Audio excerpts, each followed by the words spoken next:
David's topic is entitled Forged in Adversity, the Ivor Hodgkinson story. And Brigadier David Webster, AM CSC, has an incredibly long and detailed CV, and it's something we really need to pay due honour and respect to. Please feel free to sit. We've paid enough honour to him by remaining standing for us. But he began a 45-year service record in the Australian Regular Army after being called up as a national serviceman in 1965. He graduated from OTU Skyville in December 65, transferred to the ARA in September 68, and then he saw active service,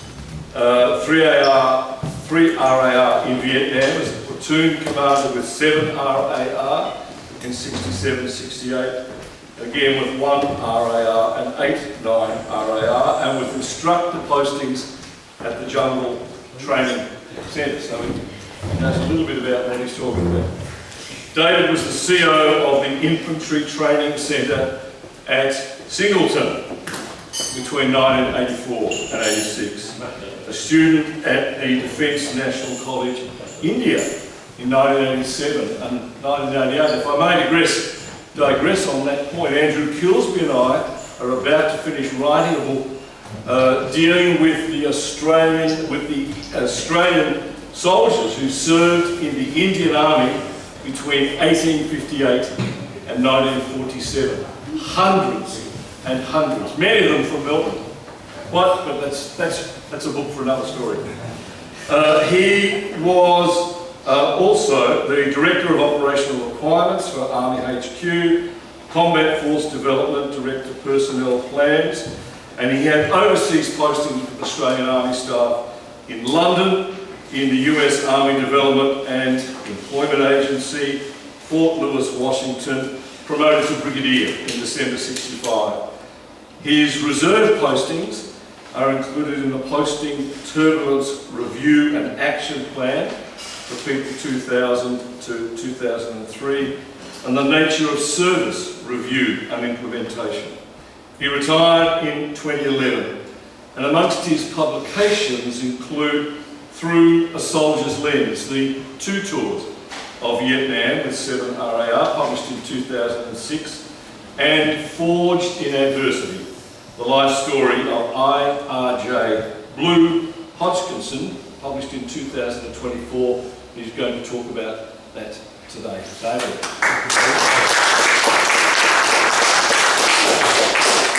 Thank you very much to the organisers for the opportunity to share Blue's story with you.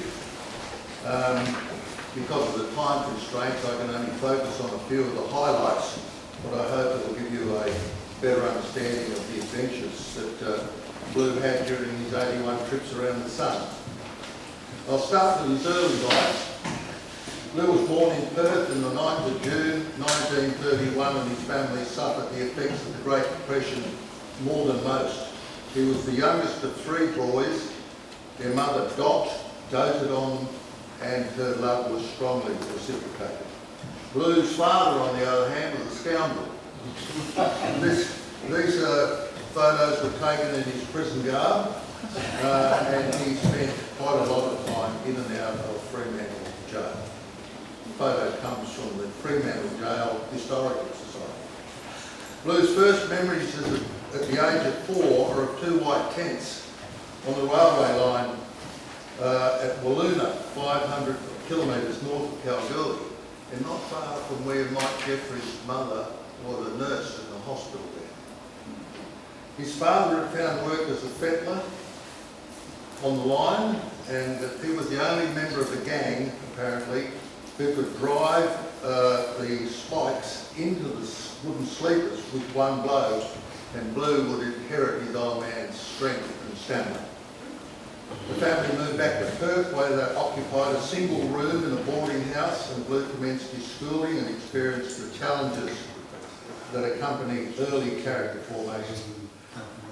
When confronted with the option to fight or flee, he opted to stand his ground and fight on more than one occasion. Living close to the centre of Perth also meant he was close to the Swan River, which would be his happy hunting ground in his early life and the scene of his many aquatic pursuits and triumphs. From the age of 12 until he attended Scotch College, Blue learned many of life's key lessons on the streets of Perth as a paper boy. He sold papers every weekday afternoon and from 11 a.m. to midnight on Saturdays. The £4 a week he earned was willingly given to his mother Dot to put food on the family table. There was also turf battles and the occasional punch-up to ensure that the street corner, or his street corner, was not lost to the opposition. So he learnt early in life how to season whole ground. The Highgate school that Blue attended had a policy that all children must learn to swim and then attempt the life-saving certificate. This was start of Blue's competitive swimming career and he excelled in every facet of the sport. Such was his ability that Blue was offered a sporting scholarship to Scotch College in Perth starting in January 1948. His involvement in the various sports at Scotch College, including hockey, rowing, swimming, wrestling, you name it, resulted in Blue failing to matriculate. This meant that Blue did not meet the entry standards for Duntroon. His scholarship was extended for another 12 months. Needless to say, all the sports masters were thrilled with this, and I probably had a hand in him being backslotted. At the end of 1949, Blue passed his exams with flying colours, and as captain of most of the sporting teams in which he was involved, repaid his scholarship fees in spades. It was here that Blue joined the school cadet unit, attended a camp at Swanbourne, topped the course, and became a cadet lieutenant. His cadet experience motivated him to apply for Duntroon. Blue's selection for RMC was a no-brainer, and he marched into Duntroon in January 1950. Again, he excelled at sport, loved the fieldwork, did well in his studies, and was an outstanding cadet. He graduated second in his class. It was during his 4 years at Duntroon that Blue made a number of lifelong friends. The chapter on the book dealing with Blue's time 4 years at Duntroon was mostly written by one of his classmates, Brigadier Ray Sunderland. I got a note from Ray Sunderland, which is up on the screen there. I'll let you read it.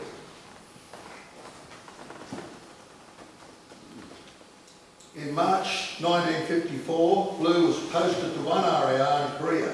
It was here that Lieutenant Hodgkinson met Private Mansfield.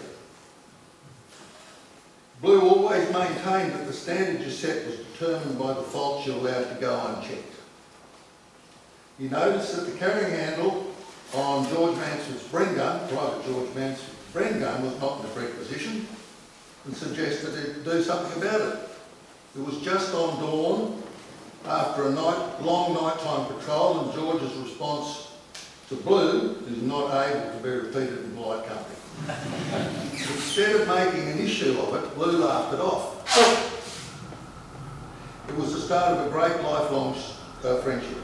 The two men would work together closely over the next 20 years, culminating in 1972 when Blue was the CO of 1 RAR and George was his operations officer. Blue was then posted to the airborne platoon at Williamstown as its commander in 1955. Apart from thoroughly enjoying his time with the airborne platoon, as you can see in that slide, there were two significant events that I should mention. The first one is, during one of their exercises, Blue was interviewed by Miss Janet Vasey, a young journalist from the Newcastle Herald. Jan was the niece of Major General George Vasey.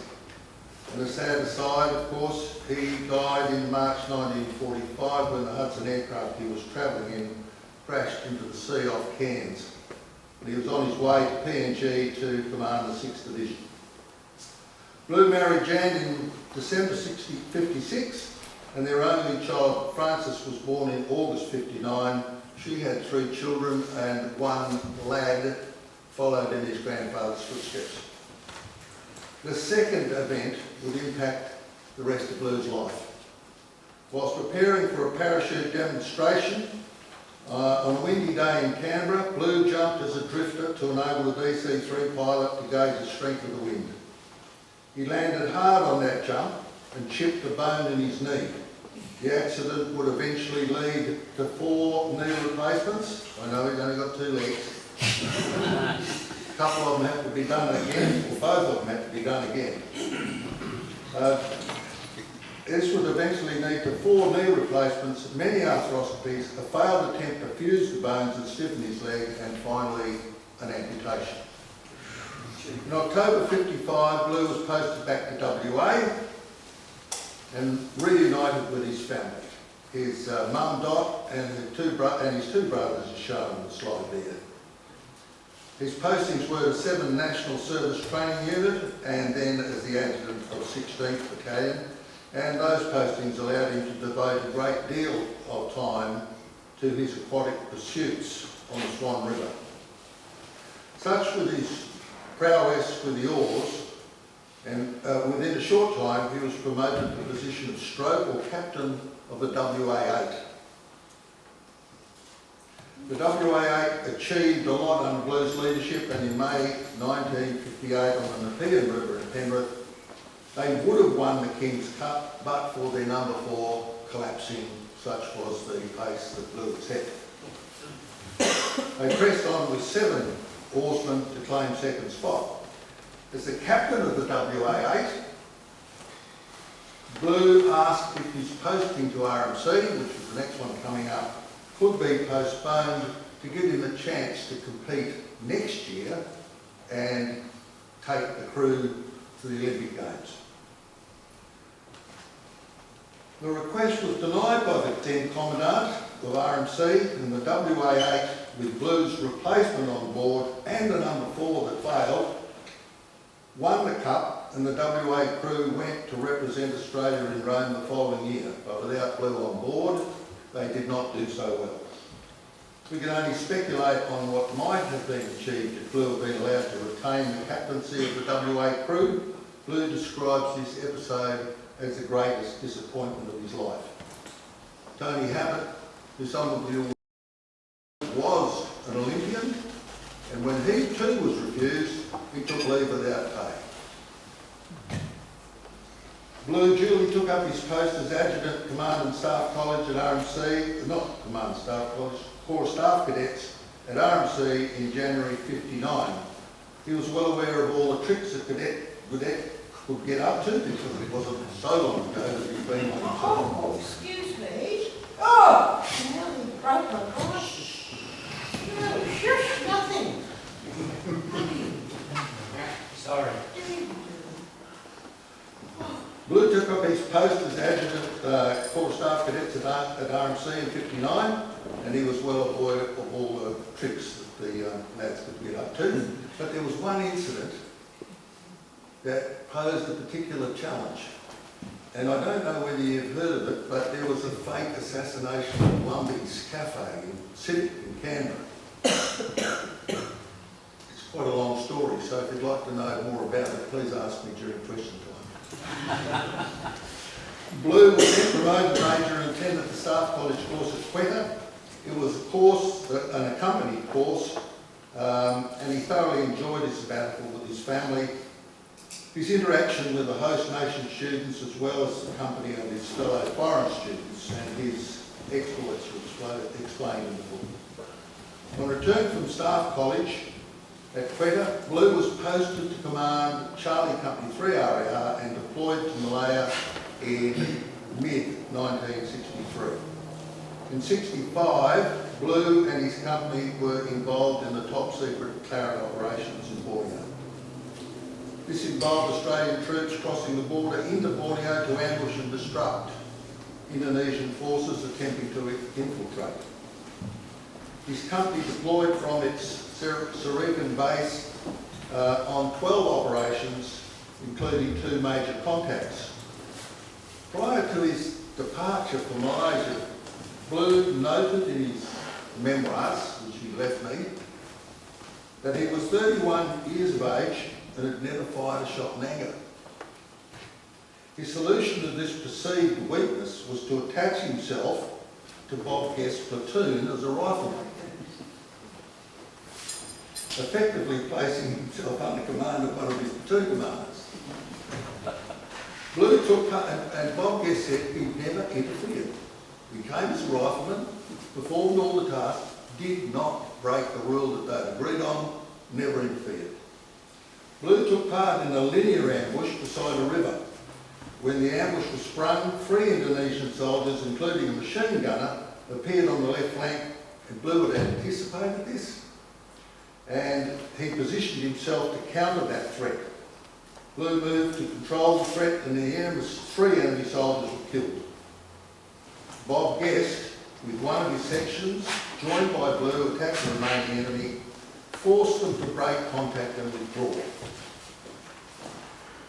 So he fired aimed shots at those 3 guys, killed 2 and wounded 1. In the second encounter in mid-July 1965, Bob Guest's platoon was again involved in a river ambush with Blue on board as a rifleman. 6 Indonesians were killed in the initial springing of the ambush and 5 wounded. After a prolonged engagement, Blue and the platoon withdrew, supported by British artillery, back to the base, leaving 3 Indonesians dead and 5 wounded. Apparently he needed to kill 15 Indonesians in order to get an MC at that stage. As I said, Bob Guest received an MID and Blue was awarded the MBE for his outstanding, courageous and unconventional leadership. At the end of '66, Blue arrived in Vietnam to take up the appointment as 2IC of 5RAR for the last 3 months of 5RAR's tour, a challenge that he would have relished. During his time in 5RAR, Blue again had no shortage of challenges. Not long after his arrival, OC Charlie Company Major Don Bourne triggered an anti-personnel mine which killed him, his 2IC and his Kiwi forward observer. This was followed by further fatalities. During a search and destroy operation in the Long High Hills, the leading APC of Bravo Company hit a 500-pound bomb set up as a landmine, killing 6 Australian soldiers and wounding several others. The OC of the company, John McWalter, ran forward to take control when he too triggered an M16 mine and died a couple of weeks later. Max Carroll recalled that Blue did a superb job during his time with 5RAR, and Bob O'Neill, who was the IO of 5RAR at the time, described Blue as a very bright man with a strong background of knowledge and experience in counterinsurgency warfare. Blue came as a breath of fresh air and he re-energised the team. He was awarded an MID for his leadership and professionalism. When 5RAR completed its tour, Blue still had some time to go, and he was posted to 2 Field Force Victor, the US headquarters controlling the war in Vietnam. During that time, he was invited by one of his American counterparts to participate in a Firefly or Nighthawk mission. The task was to patrol the waterways at night using helicopters to locate VC watercraft. When found, they were illuminated by the chopper's powerful searchlights and engaged using all the weaponry on board. An enemy barge was located and engaged by the crew. On the 3rd pass, in Blue's words, I got a chance to empty my machine gun into the barge, which at that stage was alight and slowly sinking. They were the last shots he would fire in anger. In November '68, he was promoted Lieutenant Colonel and posted to the Jungle Training Centre at Penumbra, replacing his friend Ron Gray as Chief Instructor. Training students for service in Vietnam was undertaken with great zeal. Blue would appear at lectures and field training activities without any warning and woe betide anyone that was not performing to his high standards. In May '69, while standing on the veranda of Battle Efficiency Wing headquarters with Blue and George Mansford, the phone rang. Being the junior member present, I answered it and was advised by the person on the other end of the phone that George's wife had died suddenly of a heart attack. The phone was given to Blue, and he was of course, not to Blue, to George, and he was of course devastated. Blue gave me the simple and clear instruction to take George home to Brisbane and stay with him and do whatever was needed for the next 7 days until she was laid to rest, and to report to him by phone each day, which I did. He was especially considerate in allowing us time to assist George over the next 12 months to spend as much time as he could with his 4 children, remembering this is 69 and we're in the middle of the war and there's a really heavy-duty training demand on Tobruk. In August 1970, Blue was posted to Headquarters 3 Task Force as the GSO-1. I arrived a little while after. He said, "In here, Webster." And I said, "What is it, sir?" He said, "I want you to form the Laverack Australian Football Club and win the flag." And he said, "Only help I can give you is to make brief with COs to give you their best men." And so that's an AI generated image of me marking the ball.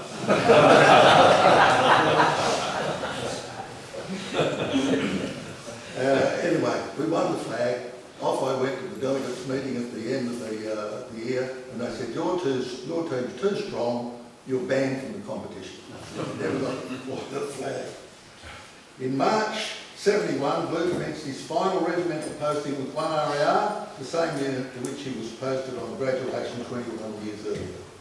He spent his leave in the early part of 71 rewriting the 1 RAR SOPs, I saw him do it, in readiness for his period as CO. When he assumed command of the battalion, it was assumed that it was going to deploy for Vietnam for the 3rd time, but Labour's win in 1972 gave the promise to bring the boys home from the war. So Blue's dream of commanding his battalion in battle was not realised, and it was a source of great regret. Now, having listened, could we go back one? I've got to explain this. Having listened to yesterday and a normalisation of relationships, have a look at this. This photo was in either the Sydney Morning Herald or the Sydney Telegraph or whatever it was, on the 24th of April 1973. Jim Cairns, our most senior communist, is hosting the Vietnamese 2 years before the war ends. It's always stuck in my craw. Anyway, he became the Deputy Prime Minister, and life went on. To deal with the disappointment, Blue and George upped the ante and planned a gruelling exercise which they called Treble Change. It was set in PNG in 1972. The exercise concept was to follow the same route taken by units of the 2nd AIF in 1943, near Lae in Finchhaven and the village of Saddleburg, set on a peak about 900 metres above sea level, which dominated the approaches from the sea. The battalion, George Mansford, please. This is George's words to me about exercise Treble Change.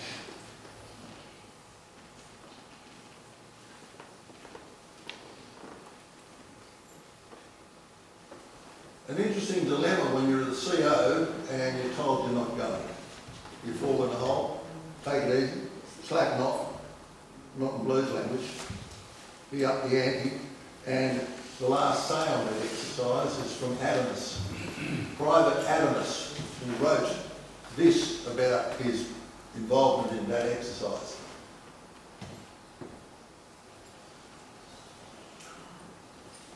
They must have taken the packets of that.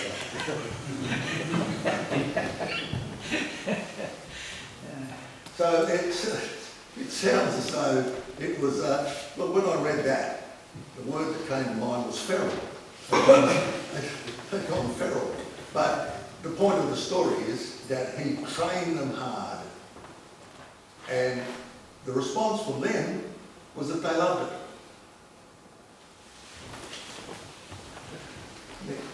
Next slide, please. The soldiers felt they were unstoppable, bulletproof and very proud, and that's Blue's final parade before leaving. Blue ceased duty as CO on the 21st of January 1973 and moved to Canberra to take up a staff appointment in the Infantry Directorate. It was from this posting that he resigned the ARA, and you can see that photo was taken during the Great Barber Strike of 1970. If you don't know who they are, there's the big E there, Dennis Rainer, unknown, and Blue. Okay, Blue's letter of resignation simply read, and it's not true, of course, but that's what he wrote. I hereby apply to resign my commission on the 12th of August 1975. My reasons for resignation are not explicit except for the fact that I need a new challenge in a different direction. The application has nothing to do with dissatisfaction in the army life or the system. I leave with mixed feelings and regrets. However, whatever task I undertake in the future will require me to be young enough to participate, and hence this premature request to resign. During this time, let's see if I've got this right. Sorry. On moving to Canberra, Blue and Jan purchased a property at Moran, and they took to farming with a vengeance. Trying to make a good living off a small acre farm is no mean feat, and I can attest to that firsthand. And Blue went back to work in September as a clerk in the public service. Sadly, Blue and Jan separated in 1976 while I was in London. I remember Ron Gray announcing it to us at one of the conferences, and I was heartbroken, I have to say. Anyway, during his time in the public service, Blue met Mary, and they married in September 77. They had much in common. Both followed a very healthy lifestyle, worked out in the gym together, worked hard on the farms together, took up golf with a vengeance in the 1990s and enjoyed some overseas travel. In December, Blue was diagnosed with non-Hodgkin's, December 89, Blue was diagnosed with non-Hodgkin's lymphoma and underwent 18 months of chemo. It was during this treatment that he gave up the devil's urine to ensure that the best chance of a full recovery. He kept his promise to himself and never drank again. Another clear indication of his strength of character. In the early 1990s, I met up with Blue at a dinner party at Fred Pfister's home, and I mentioned that I'd just had a knee replacement surgery. And having had his first knee replacement in 1986, Blue knew exactly what I needed to recover fully. This wasn't a request. He said, David, at the pool, civic pool at 7 o'clock, bring your goggles, flippers, and we'll get stuck into it. And so commenced over 15 years of swimming together regularly. Under Blue's tutelage, I learned to swim according to the manual. Had to be done the right way. Our time in the water was always conducted in a competitive spirit. Surprise, surprise. Every lap had a purpose and every session had a set of objectives. He would not let me bloody stop until I could swim 40 laps without taking a break. His encouragement would include phrases such as, am I wasting my time with you, Ty? And good. We tried to keep up the swimming after Blue's leg was amputated, but it wasn't to be, and our years of swimming together came to an end. But we did continue to have coffee. Blue's health deteriorated significantly after the amputation of his leg. His claim to have his conditions recognised for abbreviated pension purposes were knocked back. In February 94, Blue wrote to his RMC classmate, now psychiatrist, Dr. Stuart Bartle, and asked him for help. He also asked another classmate, Alf Garland, who was then the president of the RSL, for help. So here he is asking for two quite senior people to get his just desserts from DVA. You've got to wonder what chance the soldiers had. After a detailed examination of Blue, Dr. Bartle diagnosed him with severe chronic PTSD compounded by impaired mobility and non-Hodgkin's non-Hodgkinson lymphoma with a poor prognosis. The severity of this pathology was extremely high. In fact, it was the highest rating that Dr. Daryl had ever recorded. And one vital omission in DVA determination was Blue's expected quality of life, including restricted physical activity, persistent feelings of stress such as emotional disturbance, and the other things that you can read on the slide. And Dr. Barton concluded saying with this diagnosis one cannot really predict a full and happy future. Blue goes on to say, I had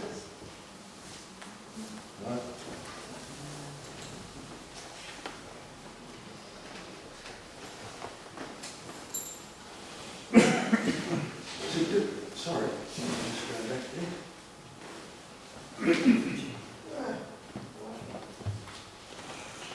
Blue's health deteriorated, as I said, and he was finally diagnosed as TPI, or classified as TPI. One vital omission in DVA's determination was Blue's no, I just said that. Although deeply personal, his PTSD must be mentioned. The killing of the Indonesian soldiers at close quarters in 1965 haunted Blue and contributed to his condition. He described it in the following words: the downer occurs periodically and usually arrives after I am reminded of stressful, dangerous places or events. I have some pills which I take daily. They are supposed to harness these attacks. It feels as though the brain is closed and vision impaired. There is no pain and there's no solution except to lie down and switch off. Sleep comes quickly. On awakening, the problem is gone, but the brain feels different. I had spate of these visits from the unwelcome guest, which when I was recovering from my leg amputation. He continued, but no sweat, it's all in the game, bitter and sweet. At least I'm alive and the sun still feels warm on my back. So forget about it and enjoy the wonderful thing called life. Blue was diagnosed with Alzheimer's in 2007. Eventually his condition deteriorated to the point where he spent most of his time at home dozing in the chair, having lost all will to get up and do stuff. And Mary became his full-time carer. After long and careful deliberation, it was decided to put Blue in a home in North Canberra. The retirement village environment with its planned activities and dedicated staff brought him back to life. And he was involved in reading poetry and the daily newspapers to the other folks in his area. The retirement village environment, it also allowed visits by various people. It was much easier to visit him at that facility than it was to go to his home and see him there. And you can see he's there with George Mansman and on his wheelchair with one missing leg. Now, I got a call from Mary and it simply said, he's gone. And she hung up. So poor old Blue's story had a very sad ending. And in conclusion, what I'd like to do is answer the first question that I've already received. And the question is, how does a strong,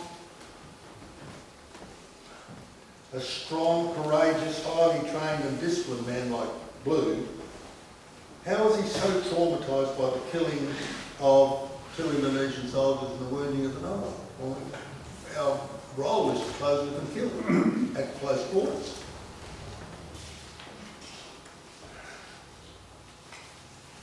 So I consulted Professor Andrew McFarlane and asked, and the answer is this. In killing enemy soldiers at close range, in a kill or be killed situation, Blue showed exceptional steadfastness. The kind of courage Lord Moran called character at its testing point, when a man's deeply ingrained qualities are revealed. Courage does not spare a man from the consequences of what he must do, but rather it often exposes him more deeply. Blue's actions were intimate and morally consequential. Modern psychology is clear that the closer the killing, the greater the psychological impact. Blue carried that burden alone in silence. Remember, his motto was, don't complain, don't explain, never show pain. There was no public acknowledgement, no ritual absolution, no framework to help him absorb the moral shock of taking life in an undeclared war or operation that officially did not exist. Moran tells us that every man has a finite bank account of courage, drawn down each time he confronts fear. Blue's account was drained early and violently, yet his courage held in Borneo.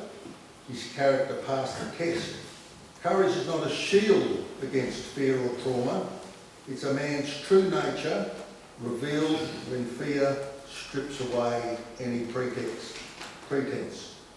Courage is simply character in extremis, the outward expression of a man's inner character when put to the test.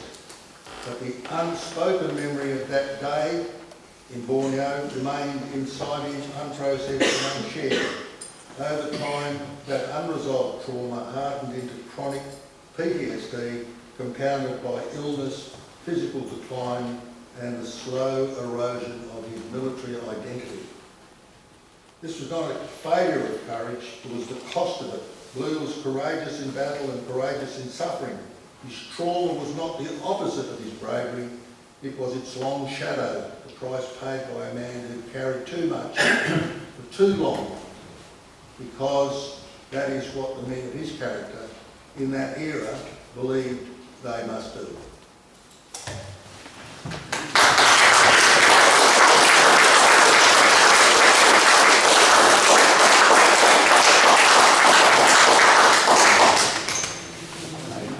We can look at maps and we can look at the bigger picture and statistics and numbers and all those sorts of things, but at the end of the day it boils down to people, doesn't it? The human beings and the things that they've gone through. David, you've shared a deeply personal story, and if anyone has any questions then I'm sure you're happy to answer them. Yes, I am. Yeah, trying to go. Just wondering, you mentioned George Mansford a number of times. Were you aware that he passed away earlier this year? I did his shield up in Cairns. Yes, yeah. I did the personal half. Cosgrove, General Cosgrove did the military half. Yes, sir. I'd just like to go back to 1972, I was back in Webster, I was a sergeant in 72, and Blue was my CO. And we were training for our third tour going back to Vietnam, and it was devastating to all the young officers that had marched in, and some of the young people that wanted to go to Vietnam. But down in the sergeant's mess on the night it was announced we're not going to Vietnam, we drank all night. Right? So there's the difference. Starting the war, I was going on the HMS Sydney 65. We all wanted to go to Vietnam and get there like hell to prove ourselves. By 72 we were told we're not going. I was by a sergeant by that time.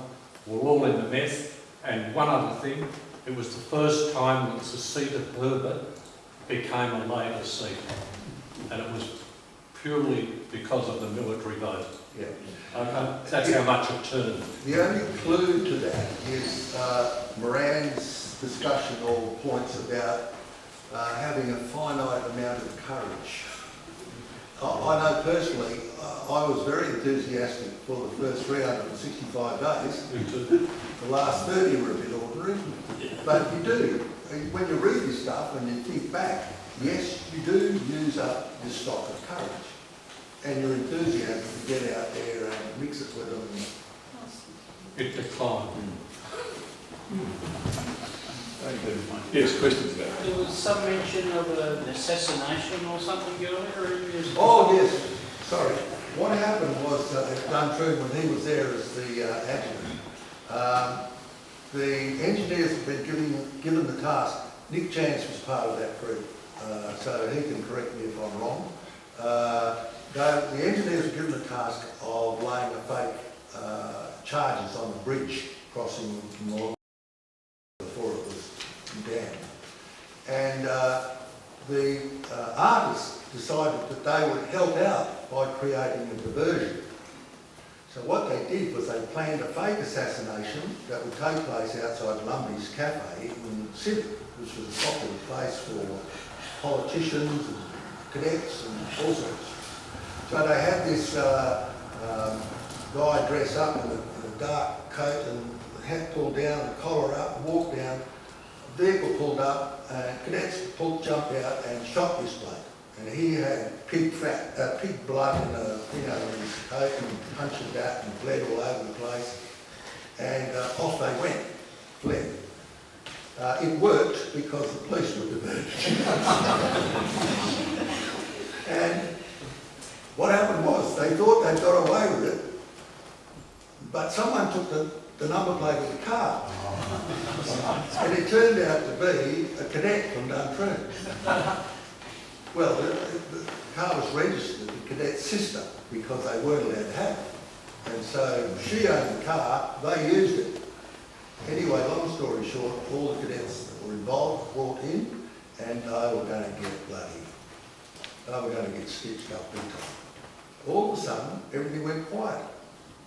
Charges were dropped, nothing happened. Peter Stokes was up in PNG at a Navy mess when he was talking with his mate Bob Hall too, I think his name was, the lady killed in a light aircraft crash. And they were talking about this. And the wife of the Navy commander overheard it. She came over and said, "Are you talking about that Lumby incident?" And I said, "Yes." She said, "You want to know why it all went quiet?" I said, "We'd love to." Apparently what had happened was the Minister for the Navy, one John Borton, was in the cafe at the time, having a coffee with the Chief of the Navy's wife.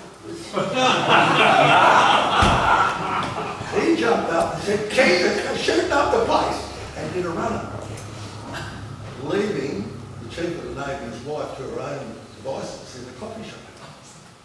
And the press fellas, the media people inside the Minister's office said, "This is dodgy." So Gordon passed the word down, was not to be mentioned again. No one was in charge.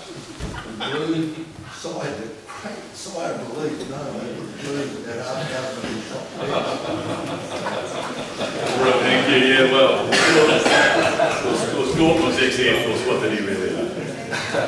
David, it's been great to hear your story. Thank you very much. Thank you very much. Very much.